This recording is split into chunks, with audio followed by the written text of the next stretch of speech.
Hey, it's Tom Gallagher and got another edition of the story behind the car. The owner is not here, but I couldn't pass this one up. It looks like it's for sale, and I'll show you the brochure here in a moment, but it is, I've never seen one like this.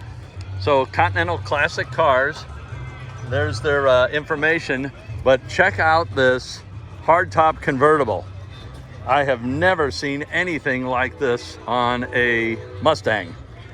Now, Ford Motor Company was known for this with their Lincoln Continental, and then they also had a, Ford had one that was a hardtop convertible, but I never have heard of or seen a Mustang hardtop convertible.